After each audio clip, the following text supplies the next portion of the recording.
And I brought out my other personality. Yeah. I was really able to bring out the other personality, which is one of the things that saved me in the long run was I realized that whatever came out of me when I was drunk was still in there. Yeah. It's not something that wasn't possible. I just never figured out how to unlock it. And pride was always the hindrance. It was always this self-consciousness, this holding back, this stifling weight of burden, of fear you're going to say something stupid, of fear you're going to do something stupid, and people are going to remember this. So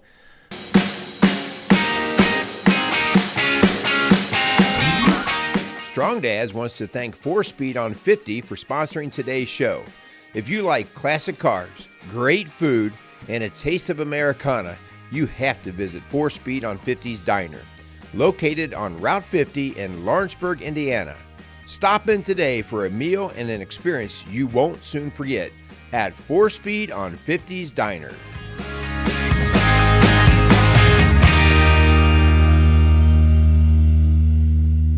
Welcome to Strong Dads. This is Merle Hutchinson, and I'm excited today to introduce my longtime friend, challenger, and brother in Christ. He's a man I've trusted and shared the inner parts of my life with for actually quite a few years now. He is a man that is willing to listen and push back when he sees appropriate, and he's a man that continues to make me a better man. And for that reason, I'd like to introduce to you Carl Andry. Carl, thanks for joining us on Strong Dads. Merle, it's an honor. Well, so we have been going around, I don't know how many years now. Over 25. Over 25. Started with just going to the same church, and our wives worked together. Yeah. But just we started hitting some Bible studies together, and I don't know how many different Bible studies over the years that we did together. But I've always enjoyed being in Bible studies with you. Because I know you don't like when I say this, but you're our deep thinker. I'm the guy who's dog paddling up to the surface. I don't think you give yourself enough credit. But you're the deep thinker. And so I always have just appreciated, there's a few people in my life that have made me not accept things at face value. And you're one of those guys. Like, well, just because you heard that or you saw it on TV or whatever, like, it's worth pushing back on. Okay. Yeah. So anyway, tell us a little bit about you. Well, first of all, it's reciprocal. Merle, you're one of the best people I know, and I say that all the time. And that is totally uncomfortable for me to hear that. It is. You are, and I've told you that before, one of the greatest men I know. And it's just such an honor. And I know you'd asked me to do this before, and I look at you, and I've talked with you. I've been in a lot of groups, started a lot of groups, and had you in groups and done things with you. It's hard for me to originally to think how much I could bring to this. And I don't want to undersell this and have people say, well, let's turn off the thing now. But you just are such, and you are the same to me. You're the guy that I know will tell me what I need to hear. And that's a rare thing in the world. Some people are intimidated. Some people are just not caring. They don't really love you. They don't. Right. They're just. It's a superficial kind of thing. So, it's a reciprocal thing. I really appreciate that in my life. Yeah. For me, it's been a really strange journey. We're going to talk about a topic today that I think I'm somewhat of an expert in because I've manifested it in so many different ways in my life, and on some ways I think most people don't really consider. I'm 63 years old. I'm at a time in my life where I'm sort of in a transition. I'm somewhat semi-retired. I've got a lovely wife. I've got 2 kids, so a grandchild on the way soon. But it's been a rough road. I'm a recovered alcoholic. I don't talk about that. This is probably the first time in a public setting. 37 years without a drink, and that was a really tough thing to do. I'm a stepfather when I said 2 kids. And that was tough. Blended families are tough. 2 great kids, and we're so blessed that way. I am especially. Can we just hang there for just a second? Because this is Strong Dads. And, I think most of the time in our mind, my brain thinks biological fathers. But you know our story, and guys out there listening, they know our story that we adopted kids. Yeah. And I know from the adoption fatherhood and the married into blended family, there's nothing harder when it comes, like being a father is got its challenges, Sure. but bringing it in when they're not necessarily yours at birth, it just comes with a totally different set of challenges. It doesn't make the kids good or bad. It doesn't make us good or bad. It just means like, wow, I didn't see this coming. I didn't see it coming. Yeah. And we underplayed, and there's a lot of issues that when I look back that we would have done differently. And again, I am so blessed. The two are just absolutely phenomenal. Yeah. I hear other people talk about when they step into the same role, the issues that the kids bring into it, and then they're dealing with that. I have two extraordinary stepchildren, and I can't say that enough. The son is a much better man than me, and our daughter is I just am amazed all the time. So, but it was it's probably of the things that I've overcome in my life, it was probably the most difficult because you're in such a weird territory. You've got kids who are trying to do their best. It's kind of sort of forced on them. So, excuse me, it was a tough run. Yeah. Made a lot of money in my 30s, lost it all. And so for 20 years we talked. Sounds like a Dave Ramsey commercial there. That's how we ended up. That I've always heard, don't waste a pain. Yeah. So in sorting that out, my relationship to money and everything like that's where I started teaching Dave Ramsey's financial piece, because I felt other people needed to learn what I had learned. So, it's and this is really going to seem strange. We're going to be talking. I don't know if we want to talk about the topic or mention what it's going to be. How about let me thank our sponsors. I'll thank our sponsors, and then we'll get into the depth of this. So we want to thank Quality Auto Mart, Casey's Outdoor Solutions, and 4Speed on 50 Diner. So we want to thank our sponsors because, one, they support our message. They support what we do, and that's important, especially in a day of they don't always know every topic we're going to talk about, and the idea that they're willing to put their name on something without the fear of being canceled or somebody kind of giving them a black eye. And so we want to thank our sponsors. We also want to thank all of our guys who are out there listening, and I should say ladies. We know that a lot of you are ladies out there. Not that you guys are ladies, but that's a different show. Yeah. But timely. But we want to thank you guys. And, here's kind of the deal. If you like what you hear, share the show. Most of the time, guys, when we do a topic, it's because of something that I have struggled with, or when Kyle struggled with, or Carl, I know if you were talking about some things that you've had a challenge with, there's somebody else. The teacher always said, if you got a question, ask it, because I promise you somebody else in the classroom has the same question, right? And so share these shows. Do us a favor, subscribe to the show. That's how we boost up our ability to be found through the search engine. So we appreciate that, guys, and we just ask for your continued support. So with that being said, why don't you can go ahead and get into our topic a little bit if you want. Well, it's pride. I mean, that's going to be. You had to go there. You're all about you. It's all about me. And that's the whole deal. So, when I say I'm sort of an expert on there, it took me a long time to realize, and this is going to maybe sound a little bit surprising, because every time I tell people this, I was an extremely painfully shy individual. And you've told me that before. Painfully. And I really like that part. Hard to believe. I don't see that. It was. Yeah, I am not exaggerating. The family members could attest to it. It was a very. and I'm not going to get into a lot of that. A very difficult childhood in some ways. So shyness, it was debilitating. It really was. When I went out for sports, the irony was, I then became the snobbish jock, and I wasn't that at all. I had just flown under the radar before that, but then people kind of perceived that I was that way. So going into a room and talking with people and meeting new people, going to new events where I didn't know anybody, that was just like so painful. And it took a long time to realize that's the inverse side of pride. Yeah. And to see this absorption with self. Yeah. And this is going to be controversial. Pride is so shot through with everything. I look at it. There was a time in my life I was a bodybuilder, and I would walk by a mirror, and think I'd missed a workout and had put on 5 or 10 pounds and considered seriously throwing up. Yeah.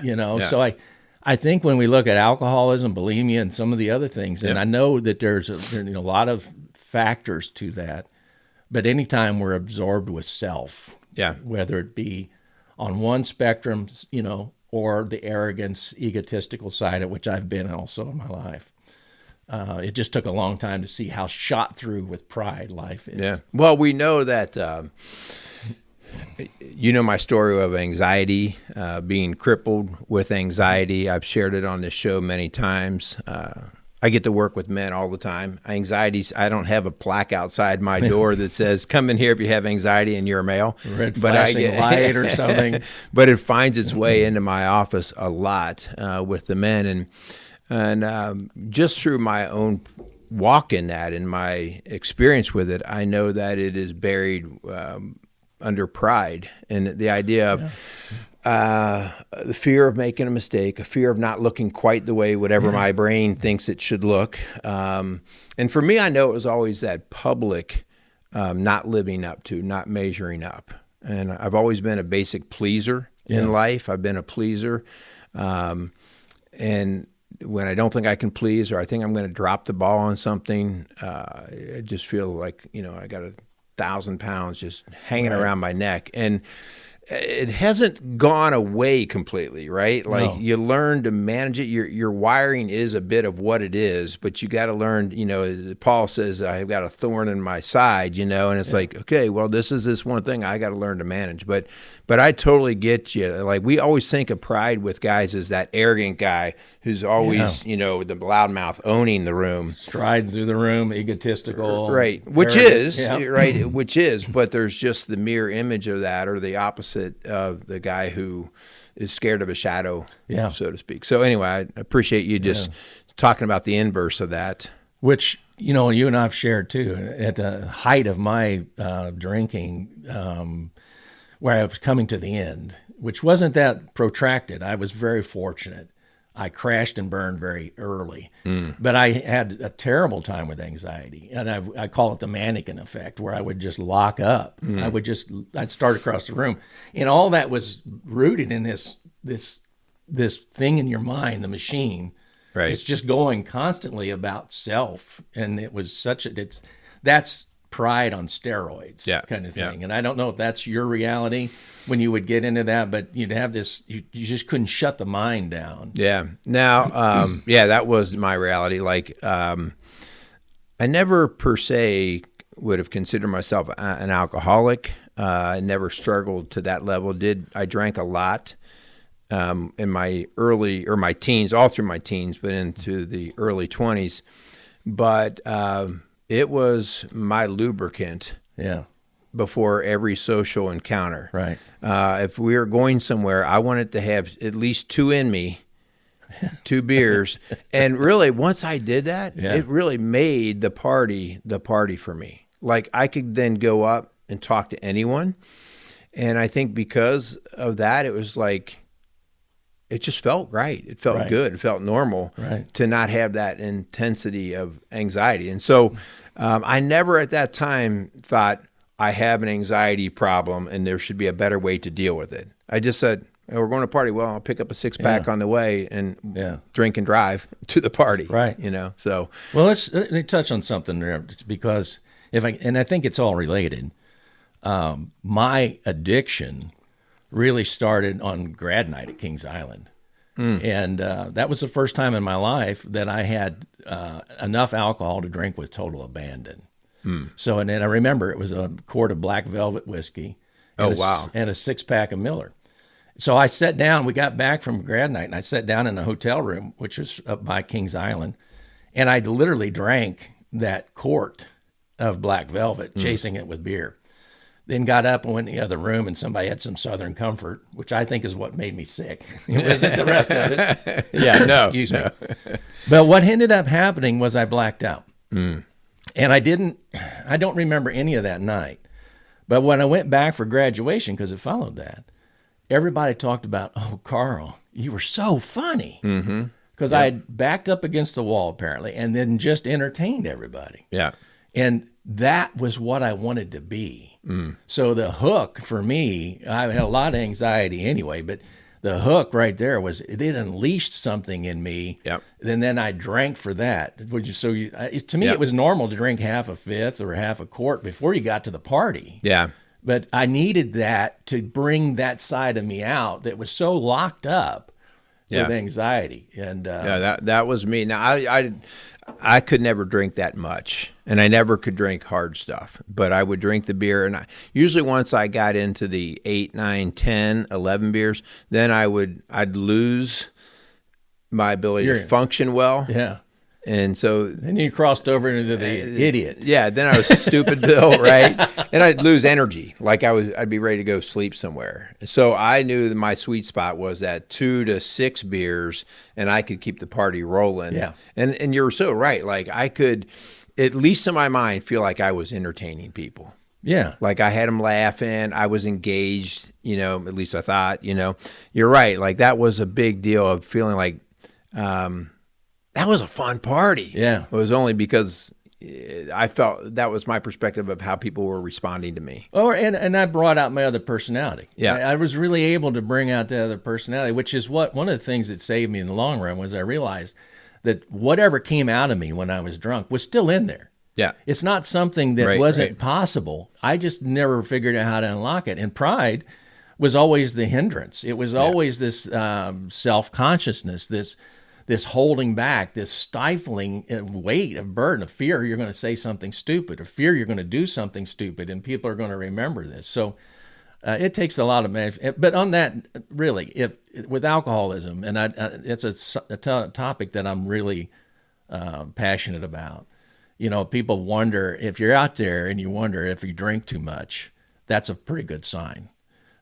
If you're having difficulty in some area of your life consistently, that's a pretty good sign. Mm-hmm. But alcohol or sports cars or money or whatever it is that you're relying on to make you something, which is pride, is just, it's sand as a foundation. Mm. So if you ever, I just throw that out. If there's anybody that watches this and needs to talk, I'm always open. So. Yeah, man, that's some just good stuff there, because I just think we're showing the a different side of pride, and the one that really kind of eats at us. You mentioned the idea that that good thing is in us, whether we have the alcohol or not, it's in us, but how to untap it. So I've come to learn, and I could be all wet on this, but for myself, like I don't know exactly what made you afraid of failing, whether it was your dad's vision on you, and if you disappointed him. That was a little bit mine. That was a little bit.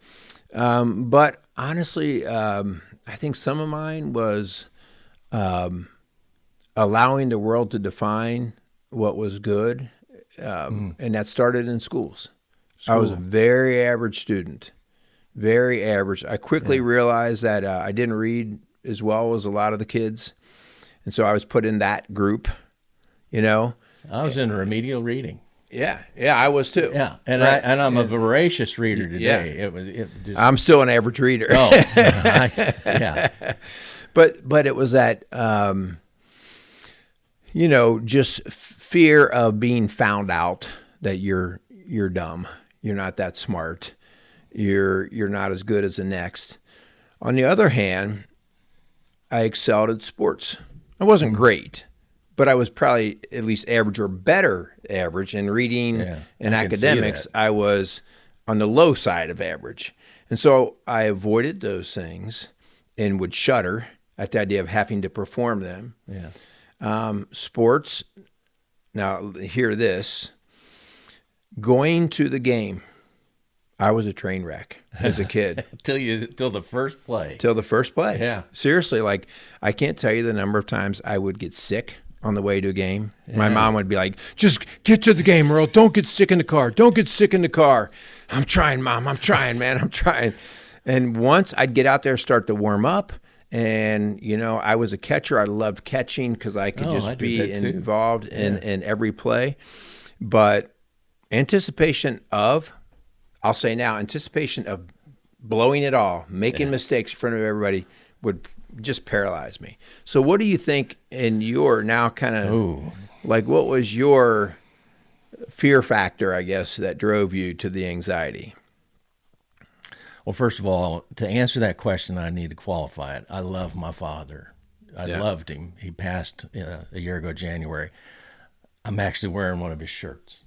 That's how I kind of wrap him around me today.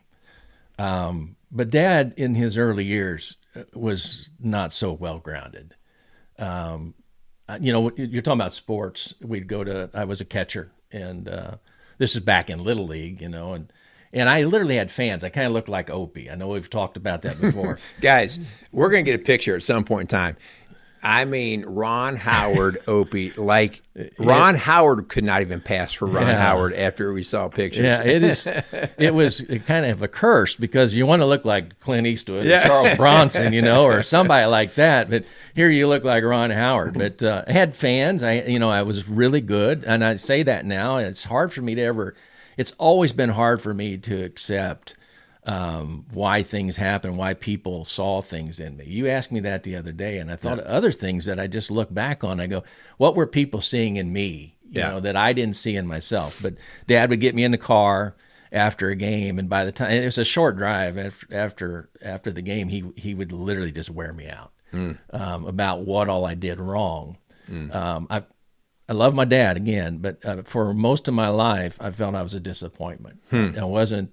Dad was quite different. He was not a Christian, even though he had been raised around that. And his advice to me about women, his advice to me about drinking or what it meant to be a man, later in years, he apologized at a very critical point. And all that happened in my life was my responsibility. But Dad very quickly summed up that, he had a role in that. And I love my dad. But he, things that I hope that no father out there ever does. This is from my perspective. That, I think I told you there was a valedictorian. Why aren't you more like him? The subtle messages of, like, I'm going to put you on a hay wagon because he didn't feel I was strong enough or I was physical enough. I had terrible allergies. When I was a kid. I mean, debilitating allergies to where I lived on Contact, chlorotrimeton, whatever the drug of whatever that would help. So putting me on a hay wagon would have been like killing me, literally. Right. But that was the kinds of messages that I think went along. And on top of that, I don't want to get too far out in the weeds. There was a lot that went on in our house. I didn't realize for a long time. I didn't accept for a long time. PTSD. So back to the alcohol actually came along at a time and probably saved my life. It took some of that pressure off for a while. Yeah.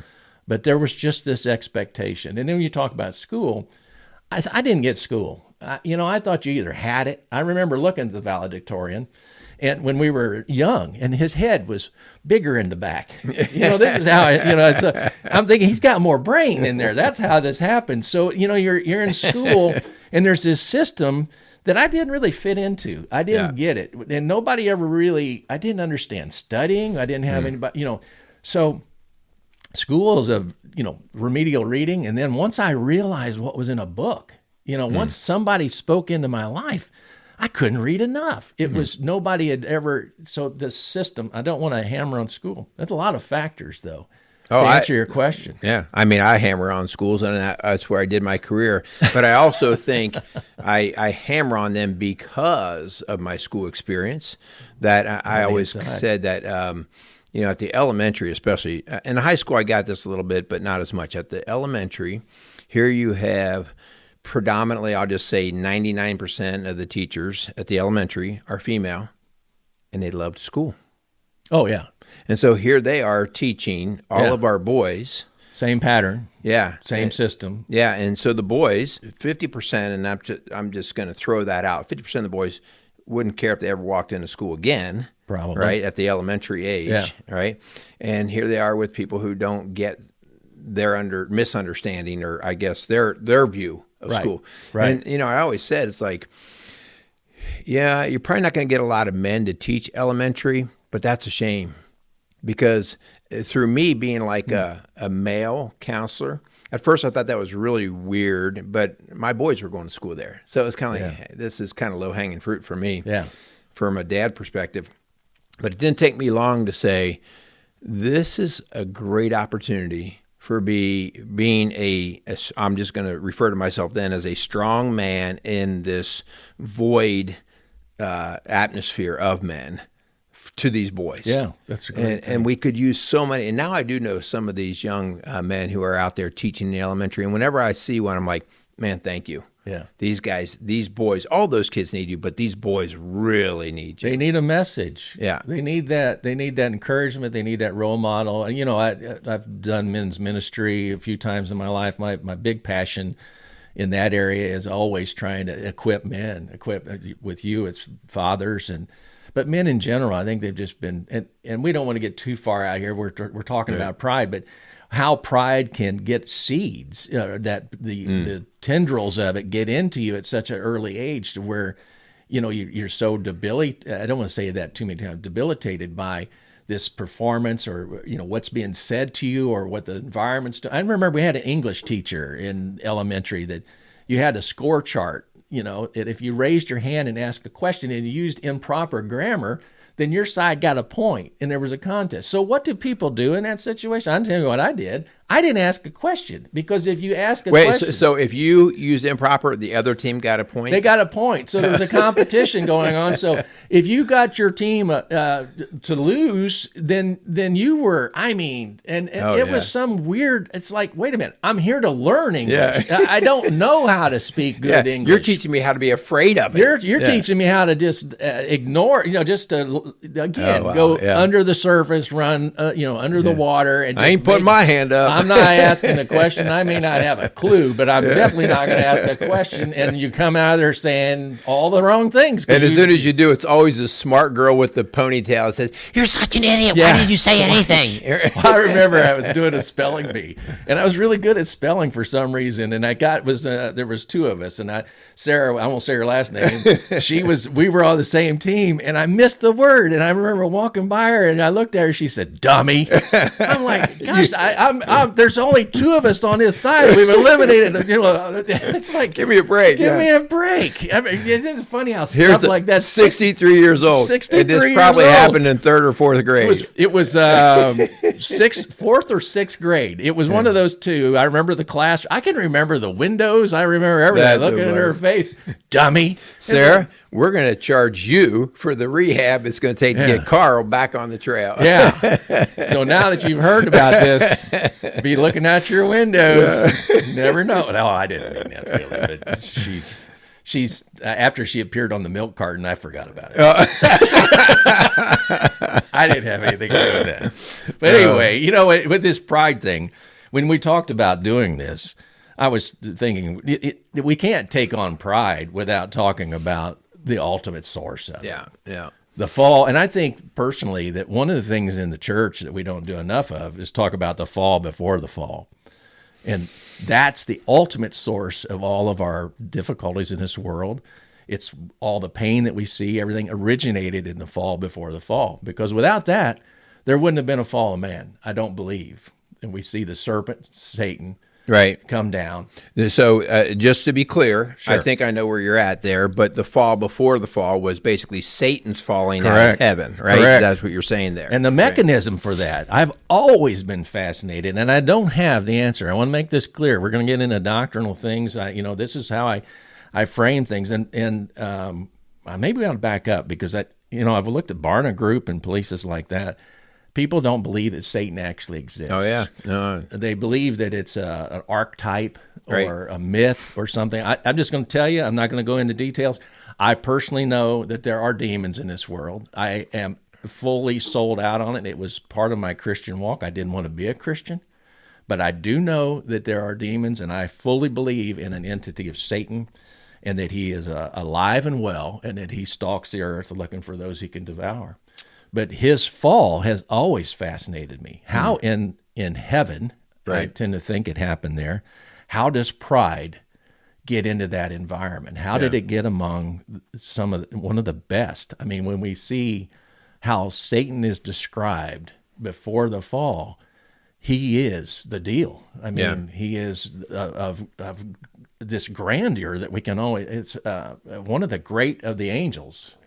And that's where this pride, if we're going to understand it, we can see the mechanism right there. And I don't know how deep we're going to go. We're going to watch our time a little bit today, Yeah. just for the sake of, because like you said, we've got several shows. We could, and just I think. how we're going to roll some things out with our discussion. But I'm certainly not a theologian of any level or even close to a scholar, but I often wonder, like, the great dilemma that God had to say, I'm going to give them free will at the expense of them dying. Right? Yeah. Like that's a dilemma right there in itself. Yeah. Because I know the only way love can exist is through free will. But the only way that sin can exist is through free will. Right. And so like I don't quite wrap my head around to understand that. Like, I know we say that God desired relationship, and that's why to have relationship, you have to unleash the beast of love, right? You have to say, okay, and that's that free will. But at what cost, right? And so I don't understand that, but in saying that, I now with certainty, as you agree that, oh no, I've seen Satan at work. I know that the pride monster's there. We see it all the time, like, just a surface thing. When you watch somebody get baptized, you almost want to say, now, as soon as you get baptized, Get ready. go buy some insurance and stuff, because the next month is going to be miserable, right? Right. Because, and again, tongue in cheek there, but there's some truth to that. Yeah. We see a lot of that happen. Well, as soon as you stick your hand up, you better get ready. Yeah. I mean, I think people who are trying to make a difference in the world legitimately without pride, truly in what they feel called to do by God, once you start doing that, you are a big target. Yeah. Satan doesn't really care about the average person who's just going about their business and doesn't really think about it. And that's a whole different show in itself. But I think, I think if Satan hadn't fallen, I don't know that free will would have, and this is my opinion, I think God could have been happy and man could have been happy communing with God in the garden forever in that type of relation. I think when we accept and live in grace, it's our attempt to get back into the garden, that state. It's as close as we get to that today. But I think we could have existed without this influence on the outside leading us, which is Satan's pride, which is what caused him to fall. I don't know that it wouldn't have been just bliss, that we would have needed to have this wrestling match now that we have. Right. I don't know. I mean,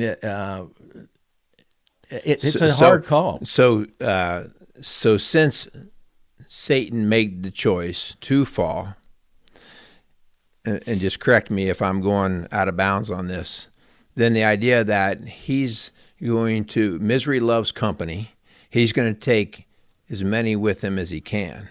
And that's the persistence of him constantly making us feel guilty, making us feel less than, making us be fearful and afraid of not holding up our hand because we'll say the wrong word in class, right? Is that where you see, like, Satan is like, I'm going to be every waking moment from now till the end time, I'm going to be recruiting people to fall. Well, I don't know. I don't propose to know how Satan thinks. But I would have to say, if you look at the fall, where he says, I want to be equal to God. Yeah. I want to be higher than God. This desire for this attention and everything. And then he takes a third of the hosts with him. People who are prideful, and I've had to fight this in my own life, and I know, ministers have just a terrible opportunity at every turn to be victims of this, because people throw applause at them, they throw money at them, they do all these things. So Satan, I look at him and say, if he just truly desired this, his desire is for as many worshipers as he can get to him by anything. And if he has this corruption in him to corrupt you and make you one of his, isn't necessarily, people like to say that he's he's sticking a stick in the eye of God by attacking his creation. I don't know. He's just desirous of this position.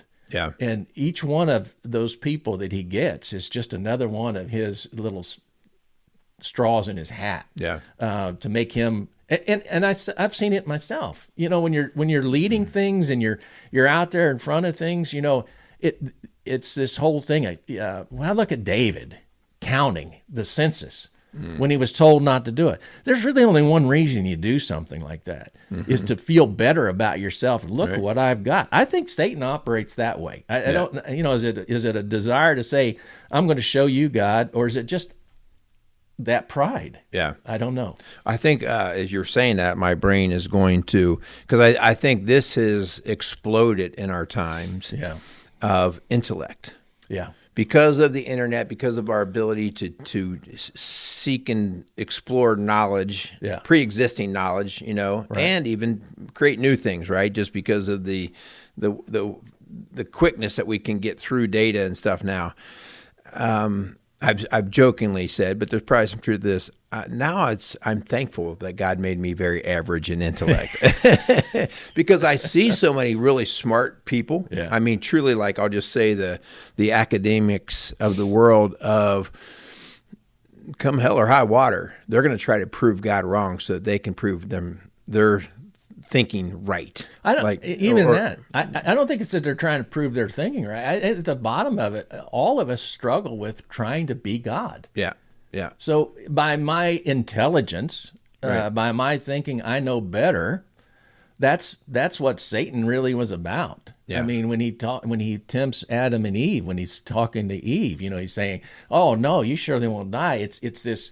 That's not the truth. So people get locked around this where they're thinking they're bringing truth, and what it really is about is they want to play God. We all want to play God in our lives, right? We all want to, and I'm the chief of it. You know, it's like this shouldn't happen to me, or this shouldn't be going on in my life, or this affliction. Some things we have no control over. It seems like a cancer or something like that. And in our minds, we play God by saying this shouldn't happen. Right, right. I don't. This, like Job was when he was smacked down by God. You don't understand things. Yeah. So but what you're saying, I think, is more driven by this inside thing that is what tempted Adam and Eve, or Eve, who then brought Adam along with it, is this desire to be as God. Yeah. And it takes all sorts of... Which gets to that idea of self-creation. Like, I create it myself. Look what I've done. Yeah, and I always use that a lot of times in our different shows. I love, you know, I'm not a huge sports follower. I've always loved my sports, but I get into a little bit of football during football season. And, you know, the guy who crosses the goal line, and there's one guy who crosses the goal line and he pumps his chest and he jumps in the stands and he says, "Look how great I am. Look what I did." And there's another guy who crosses the goal line. And as soon as he does, he puts the ball down. He goes and hugs all of his linemen. And then he points to God. He says, "Look how great you are." Yeah. You know, and that's the difference, like, of saying, this is a gift. I didn't do any of this, right? I'm using it, but this is a gift. It took a team. Yeah, it took a team and took everybody acknowledging. Just quick side note, it is pretty cool to know the number of NFL teams that have a very active chapel and Bible study based. Do you know that? I did not know that. Yeah, it's very, very active. Indianapolis Colts, the Saints. Really? Yeah, there's a lot of teams out there. Of course, it's going to get a lot of publicity, but in the locker room, a lot of these guys, because at some level you're going to eat some humble pie, right? At some level you're going to eat some humble pie, and if you're going to survive, and they finally go, "I need something more than me." You look at the tragedy that happens, you know, with this pride topic and talking about teaching financial peace. I can tell you that's a whole show in itself, how pride affects our finances and everything. I look at those sports stars and you see these tragic stories, you know, how it just mounds. Well, Mike Tyson, I mean, what, $350 million and goes broke? how did they get caught up in this? I just like to have the chance. or maybe not. I used to laugh at people say, well, $20 million, I'll get in the ring with. Yeah, you won't get a chance to spend that money when you're drinking your food through a straw for the rest of your life. But it is without that grounding. You see, that pride. Look what I've done, and full of self and everything. It's just tragic to watch how that celebrity. I remember years ago listening to Chuck Swindoll. Even when I wasn't a Christian, I don't know why I was drawn to him, but I remember going down the road and he said, for every man that can handle success, there are 1,000 that can't. And in my arrogance, I looked at the radio. I'm in my truck by myself. I said, give me a shot. I don't know what's wrong with everybody else. I thought you were going to say, and I'm the one who mastered it. Well, no. But, on the outside, until you've had like something happen like that in your life, like in my 30s, I made a lot of money in a very short period of time, and I was miserable.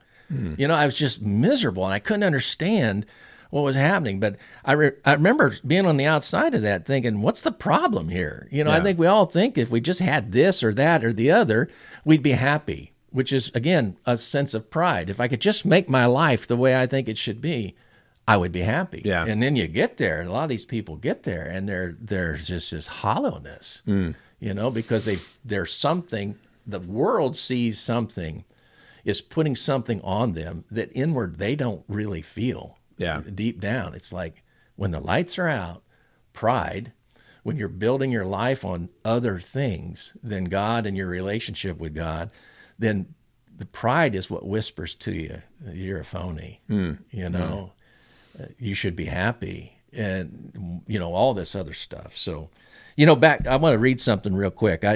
C.S. Lewis is somebody that I've wrestled with. And we were going to talk, I don't know how we're doing on time, but just to kind of set the thing, C.S. Lewis had a quote, and I'm going to read it. Make no mistake, pride is the greatest sin. It is the devil's most effective and destructive tool. Pride is spiritual cancer. It eats up the very possibility of love, contentment, or even common sense. Pride leads to every other vice.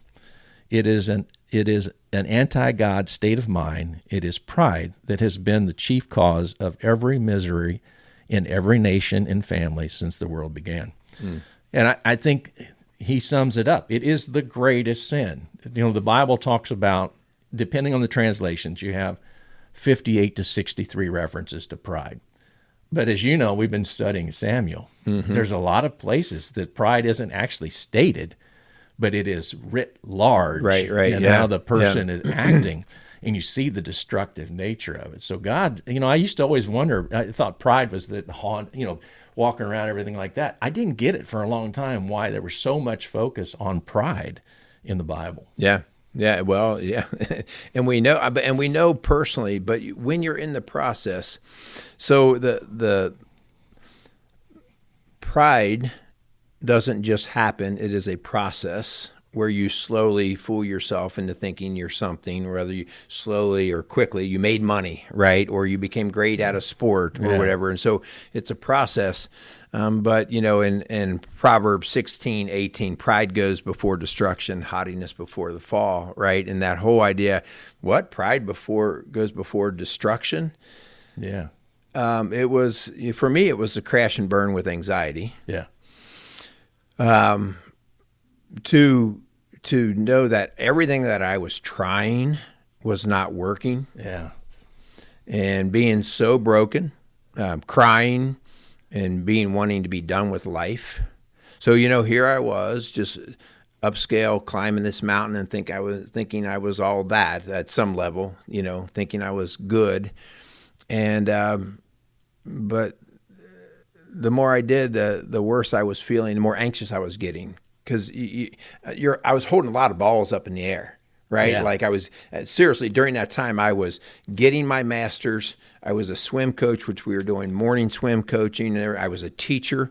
We had just bought a house, and Linda was pregnant with our son, Nick. Wow. Just a little going on. Yeah. Well, so you used to be able to take those tests, like here's how you can tell. If you've got these events going on in your life, they get a certain stress value measurement. Yeah. And I would just be off the charts. And because I was off the charts, I would go, and I'm doing just fine. See how good I am? Yeah, see everything I got going on. Yeah, and so that was that. I'm juggling all those balls. And when I started to drop a couple of them, I became overwhelmed. And when I fell, it wasn't a matter of just take a break that day. Literally, I had a doctor tell me, you just need to take a few days off and rest. And that happened several times after being in the ER, Yeah. And it wasn't working because I think I literally had caused damage to my biological brain. Right? There's a cycle. Certain amounts of this is external, but then at certain points, the chemical reactions in the body start to really escalate. And so it was a 2-year falling off of a cliff. And so that was the pride buildup. And then the humility or the humble journey back, which anyone who goes through that, you and I would both say, I never want to go through it again. I don't want to relive those 2 years. No.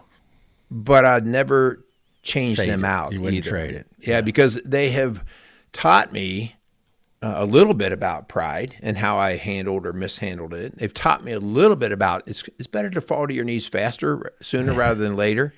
And I still haven't mastered any of these things, right? But it's that, and so any of you guys I wasn't saying that so fast.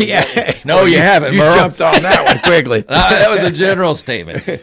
But, you guys out there listening, hopefully you're picking up some of this, that there's not a man, and I get to work with men who've made it in finances and business, who've made it in sports and fatherhood. I get to work with these guys, but I also get to see their other part of their journey. Usually by the time they're coming in to see me, they're usually on that fall. That's why they walked into the door to see me. And I think that's why, there's a heart in me that goes, oh, man, but I'm glad you're falling. Yeah, but, you want to try to snatch somebody out of that, but and there's a certain amount that you play a role in helping people navigate out of that. Right. But like you said, some of the worst things that happened to me ended up being the best. I mean, I'm sober because, and I'm not going to go into a lot of details. Something was said after a particular night. Something was said to me by somebody that I realized the full measure of what I was. It was so devastating to me personally, to who I thought I was.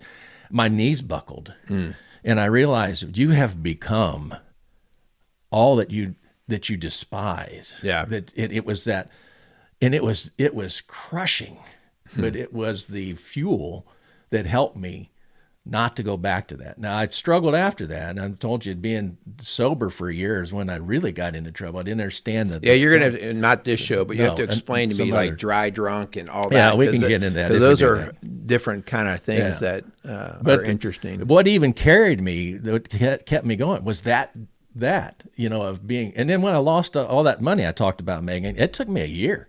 I mean, I took to the couch, and I'm not proud of this. I'm sitting around in my underwear. I was working out of my house. I'm sitting around in my underwear. And this is way before COVID. Way before COVID, and I've got these little tuna cans that I turned into Chia Pets. I became a chain smoker. Oh. Did I ever tell you this? I don't know. I did know that you smoked, yeah. Well, I smoked occasionally before that, but I got up and this Wall Street Journal article broke, and I get a call from a broker. Did you see what happened? I thought I made a bunch more money, because I'd made a bunch the day before. He said, "It's over, Carl." And this article broke. Nobody saw it coming, and it just bottom. And I was just arrogant. What year was that? 1995, something like that. 95, 96 is when all this transition. So, and I was so full of myself. I was so confident, arrogant. I didn't even have a stop loss. I was playing without a net. I went from investing in the market for years to gamble. I made a big gamble is what I did. But anyway, I got up, and the next day I got up and I want to smoke. So I pick up a pack of cigarettes. By noon, I'm back for another pack. I started off 2 packs a day, get to 4. Wow. And I'm sitting on the couch trying to figure out why I wasn't happy having money and why I definitely wasn't happy not having any money. But I turned these tuna cans into Chia Pets. At the end of the day, I would literally sit and smoke like this and stick them. They would get so full that then the butts would stick straight up. It Oh, looked wow. like, yeah. Yeah. And it took a year until one day I'm reading in the Message, and I can't even tell you what the proverb or psalm was. I don't remember. But I remember I was walking with the book, and the dam broke. That passage, and I got to the bed, and I was next to the bed, and I don't know, guys, if you ever have this happen in your life, it's happened to me a few times. I literally thought I was going to die. This wail was coming out of me, because everything I ever thought in my life, if I just had money, because I always had everybody had a good time around me. I wanted people to like me, and money was the way I was going to prove that I was worth, that I had worth, that I was good, that I was something. So my whole identity was wrapped up in that. And when that broke, I literally died. You know, Paul talks about we have to die to self, and that's how we're going to get around pride. Eventually we get to how we fix the problem. Yeah. But it just it took a year. Yeah. A year of just being a miserable wretch, of sitting on the couch. That's a pretty picture. I looked better then, I want to tell you that. I wasn't 63. I don't know. The whole underwear thing, I can't unsee that now. With Chia Pets. Cigarette Chia Pets. You know, dirty, and I dump them out. It was terrible. It was disgusting. But, well, on that note, guys, I do. Let's close this up, because we're going to come back and continue some of our talk about, like, okay, so what are some of the anecdotes, right? Yeah. And I think one of the things, maybe, Carl, too, is how do I know that I'm falling into the throes of this? Because I think, because when you're in the middle, you don't really get it. You don't really think that you're falling into this stuff. In fact, you'll argue that you aren't, which is part of the deal, right? So, but there's a lot of different tentacles that are going to come out of this. So anyway, I want to thank you for our first show together. I've enjoyed it like I do all of our talks, and hopefully you guys enjoyed it. Again, we want to thank our sponsors. We want to thank Casey's Outdoor Solutions, Quality Auto Mart, and 4Speed on 50 Diner. I want to thank all of our listeners out there. Carl, you want to say anything? Yeah, you know, I'm almost always in study groups in the last decade. I want to say a quick prayer, if that's okay. Absolutely, yeah. And it's just this. Hey, Lord, first, to thank you for this opportunity. But as I always like to pray, if I've said anything here that is not honoring you, that is in error, that is doctrinally unsound, that might lead somebody astray, please just erase it from their minds. Don't give it any power. I just want to acknowledge, too, the great thing that Merle is doing here, reaching out to guys and people, and the influence that he and his wife both have been, and just ask that you keep them strong, because I know that's not an easy thing. But we thank you for this opportunity, and we ask all this in your name. Amen. Thank you. Go out there and be a strong dad.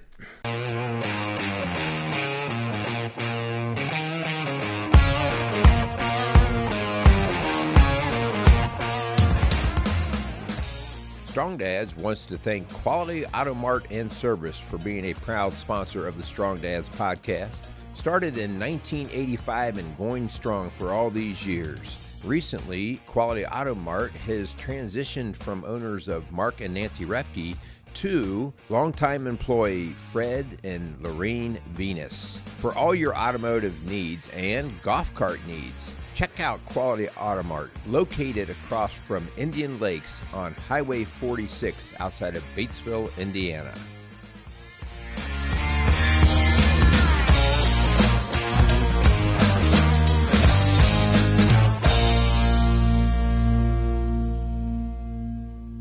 Casey's is a premier garden center and gift shop located in Lawrenceburg, Indiana. Casey's offers a wide selection of plants, landscaping materials, home and garden decor, and gifts for every occasion. Casey's is committed to providing exceptional service, a unique shopping experience, and value to every customer. Stop in and see what makes Casey's so unique. Located at 21481 State Line Road, Lawrenceburg, Indiana, or call 812-537-3800. Let Casey's help you add beauty to your home.